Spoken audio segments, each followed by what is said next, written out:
There are moments when speaking feels like bleeding, when every word you offer drains you a little more, when explaining, defending, or correcting doesn't bring clarity, it brings collapse.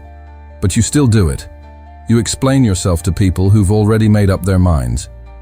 You defend your truth to those committed to misunderstanding it. You pour out your thoughts in the hope that someone will finally see you clearly, only to be met with silence, or worse, distortion. And you begin to wonder, what if your silence was worth more than your explanation? What if every time you respond, you're giving something away that cannot be returned? Your energy, your dignity, your control. Friedrich Nietzsche once wrote, "Talking much about oneself can also be a means to conceal oneself." In other words, the noise we make is often a mask, a defense mechanism. We speak not to reveal who we are, but to protect ourselves from being unseen. And yet, paradoxically, it is in our silence where we are most fully present. Because silence is not the absence of thought, it is the refinement of it. It is not emptiness, it is sovereignty. When you react to every opinion, every attack, every misunderstanding, you become porous. You absorb what was never yours. You carry burdens that don't belong to you. You lose yourself in the chaos of trying to be understood. But when you choose not to respond, not out of fear but out of clarity, you stop the leak. You reclaim your voice by withholding it. You begin to see that not every conversation deserves your participation. Not every conflict requires your defense. Not every attack deserves a reply. Because the more you speak to justify your worth, the more you hand over control of it. And the more you stay silent, fully grounded in your truth, the more untouchable you become. The strongest voice is not always the loudest. Sometimes it's the one that chooses not to speak at all.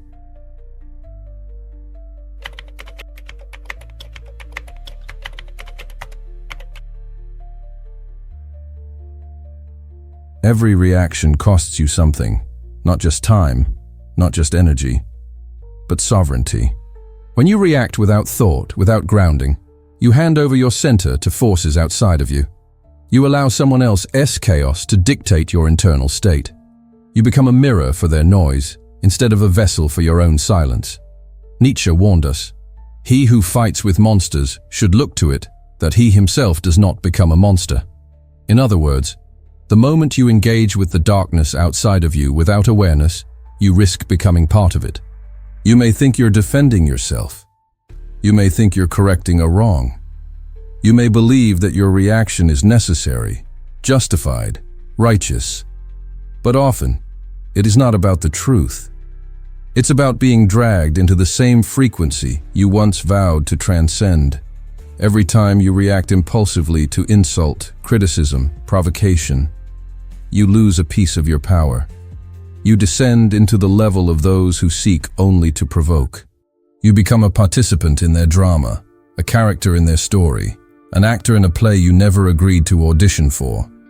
And worst of all, you lose your distance. The sacred distance that allows you to see clearly. The distance from which you can choose your responses instead of being enslaved by them. Without distance, you confuse noise with necessity. You confuse urgency with importance. You confuse being provoked with being called. But you are not called to react to every insult. You are not called to defend your worth. You are not called to correct every misunderstanding. You are called to rise above it. You are called to remain so deeply rooted in your own essence that no storm outside can uproot your calm. Because the truth is, reaction is easy. Anyone can be triggered. Anyone can throw words into the void hoping to be heard, hoping to be validated, hoping to be right. But it takes a different kind of strength, a rarer, quieter, higher strength, to remain still, to see the chaos and choose not to enter it, to feel the pull to defend yourself and choose silence instead. Because in that silence, you lose nothing. You gain everything. You gain presence. You gain clarity. You gain yourself. And once you reclaim yourself, no one can take you away again.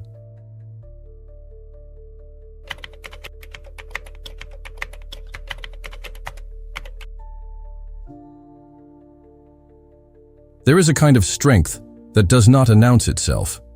It moves in silence. It speaks by withholding. It is the power of non-response. Nietzsche's philosophy hints at this mastery. The idea that true greatness is not reactive. It is sovereign. The Übermensch, the higher individual, does not live at the mercy of external forces. He rises above them, shaped by his own internal laws. And this begins with a decision so simple it almost seems invisible. The decision not to answer. Not every provocation deserves a reply. Not every attack requires a defense. Not every misunderstanding demands correction. Because when you refuse to respond, you refuse to be dragged into the chaos of others. You are not ignoring them out of weakness. You are honoring yourself out of strength. In a world addicted to noise, silence becomes rebellion. In a world obsessed with being right, non-response becomes power. When you do not react, you preserve your energy. You keep your mind clear. You protect your emotional center from contamination. You remain sovereign. Reaction is a chain. It binds you to the words and emotions of others. It shackles your spirit to their intentions, their games, their insecurities. But silence breaks the chain. When you do not answer insult with insult, misunderstanding with over-explanation, disrespect with anger, you create a space, a void the world cannot penetrate. And in that void, something extraordinary happens. You rise above. You are no longer battling on the ground where wounds are traded like currency. You are operating from a higher altitude, where battles no longer reach you. Because true dignity is not won in the shouting match. It is won in the silence that refuses to kneel to provocation. True dignity does not beg to be seen. It simply is. Imagine this. Someone tries to diminish you. Someone distorts your words, questions your motives, mocks your sensitivity. You feel the familiar pull, the urge to explain, to correct, to fight back. But instead, you breathe. You feel the fire rise inside you, and you let it burn without releasing it. You let it refine you instead of consuming you. You choose silence, and in that choice, you send a message louder than any words could ever carry. You do not control me. You do not define me. You do not deserve my energy. This is not passive. It is active sovereignty. It is the realization that your voice is sacred, and not everyone deserves access to it. It is the recognition that your energy is finite, and not every battle is worthy of it. It is the mastery of yourself, the highest victory. Because the truth is, the world will continue to pull at you. It will continue to invite you into arguments, misunderstandings, noise. But you do not have to attend every invitation. You can choose to remain silent, and in that silence, you remain whole. You do not lose yourself in the struggle for validation. You do not waste yourself in the hunger to be understood. You keep yourself fully, sacredly, unapologetically. And that keeping of yourself, that protection of your own energy, is not selfish. It is survival. It is wisdom. It is the quiet evolution from a being tossed by every wind to a soul anchored in its own center. Nietzsche wrote, "Invisible threads are the strongest ties. In your silence, you weave those invisible threads. Threads of resilience, threads of clarity, threads of power, threads that bind you, not to others, but to yourself. And from that inner anchoring, you live differently. You speak when you choose. You act when it aligns. You move when it matters. Not because you are forced, but because you are free. Silence, then, becomes not just a shield, but a sword. A way of cutting through the illusions, the noise, the smallness that once kept you trapped. It becomes your best answer, not because you have nothing to say, but because you finally understand. Your presence says more than your words ever could.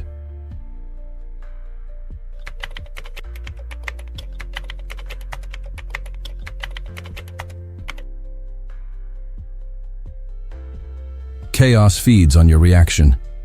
It needs your energy to survive. It needs your anger. It needs your explanations.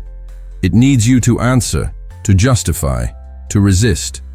Because without your engagement, chaos dies. This is the secret few ever understand.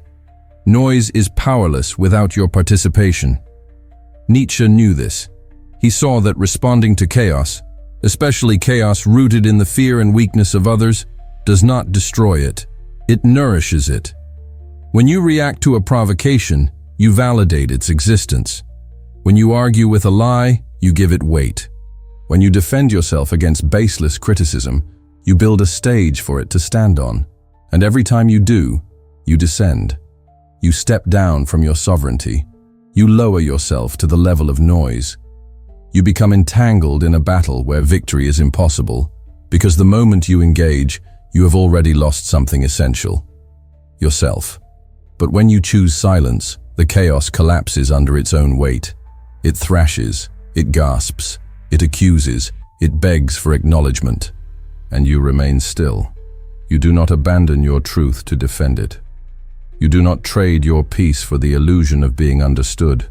You simply remain, unmoved, untouched, untouchable.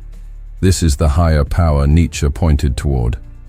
A power not found in domination, but in detachment. You become a mirror without reflection, a presence so solid that it absorbs no projections, no distortions, no demands. You do not have to shout your worth. You do not have to plead your innocence. You do not have to correct every false image cast upon you. You simply are. And in your being, untouched and untouchable, you reveal the impotence of those who sought to control you through chaos. Because chaos only has power over those who fear silence. Chaos only devours those who believe they must defend their existence through noise. When you stop believing that, you break the spell. The aggressor is exposed. The manipulator is unmasked. The liar stands alone, shouting into a void that no longer answers.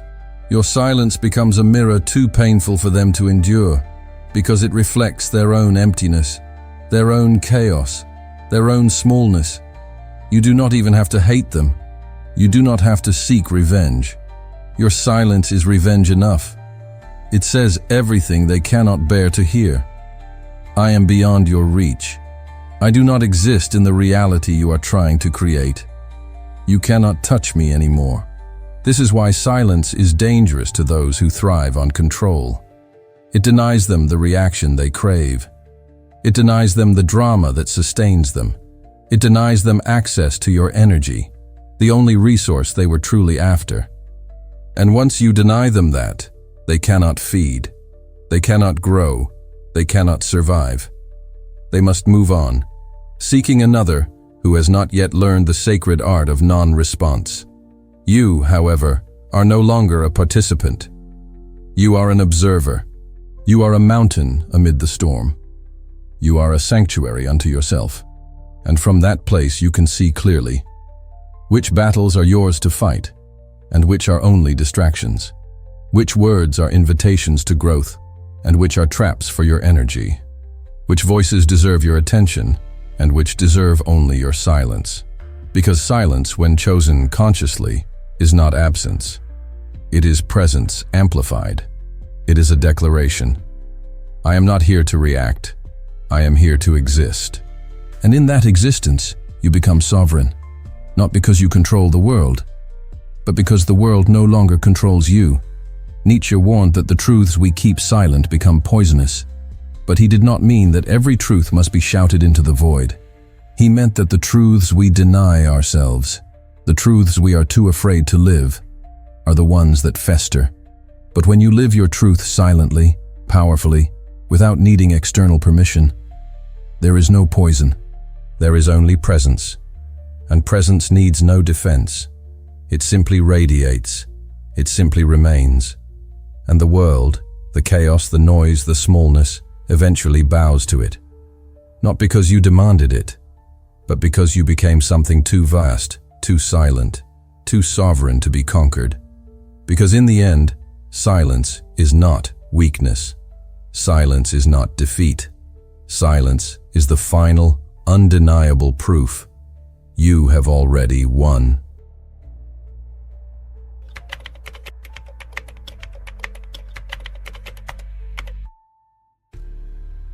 Freedom is not what the world told you it would be. It is not loud. It is not celebrated. It is not always seen or understood. Real freedom is silent. It is internal. It is invisible to those still enslaved by reaction, validation, and noise. You become free the moment you realize you owe no one a reaction. You owe no one your anger. You owe no one your explanation. You owe no one your voice, your energy, your presence. Freedom is the ability to choose when, how, and if you respond at all. Because true power is not in the ability to shout louder. It is in the ability to stay silent, even when every part of you is tempted to speak. It is in the ability to stay rooted when every voice around you demands your participation. It is in the refusal to trade your peace for an argument you have already transcended. Nietzsche wrote, "The higher we soar, the smaller we appear to those who cannot fly." When you stop responding to every provocation, you begin to soar. You rise above the noise, the petty accusations, the demands for your attention.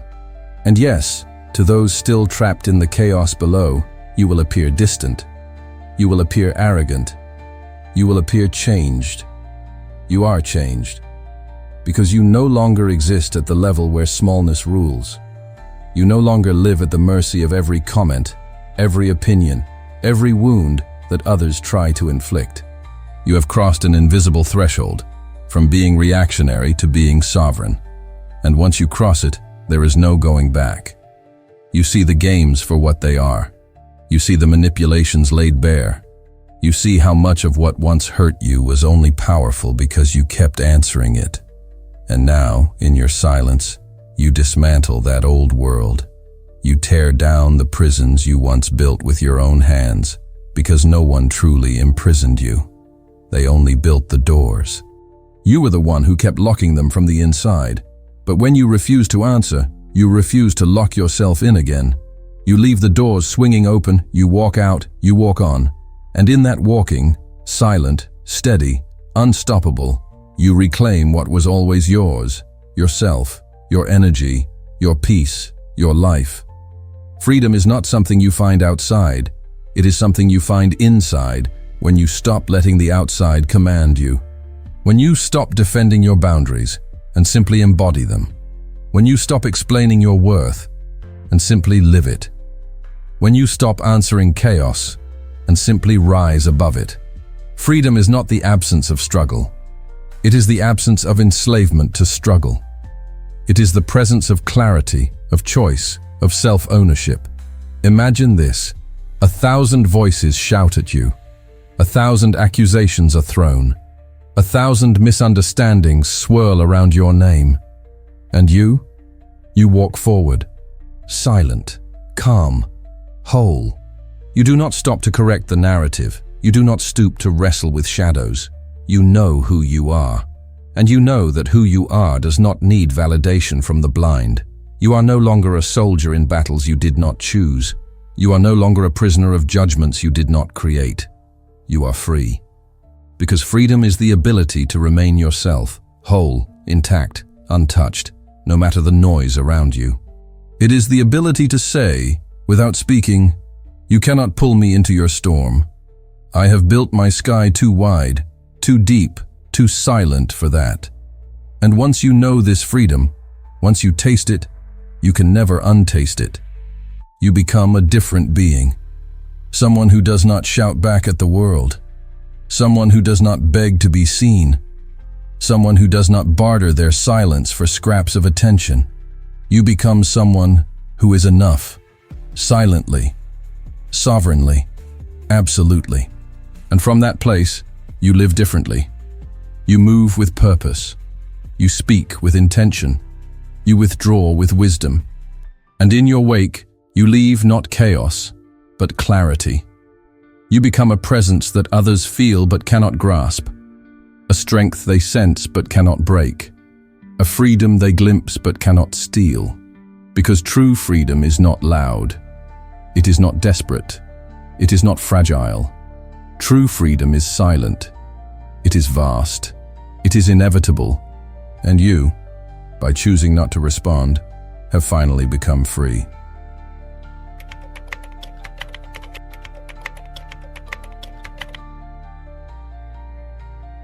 There is a kind of silence that is not absence. It is presence intensified. It is existence stripped of noise, stripped of explanation, stripped of anything unnecessary. It is the pure presence of being. When you reach this silence, you are no longer empty. You are overflowing. You are no longer lost. You are found within yourself. The world may see your silence and misunderstand it. They may think it is weakness. They may think it is arrogance. They may think it is coldness. Let them, because your silence is not for them. It is for you. It is the space where you are no longer controlled by fear. It is the ground where you stand without trembling. It is the sky where your soul can expand without limit. Nietzsche wrote, "Silence is worse. All truths that are kept silent become poisonous." But this is not the silence of suppression. This is the silence of mastery. It is the silence that comes when you have nothing left to prove.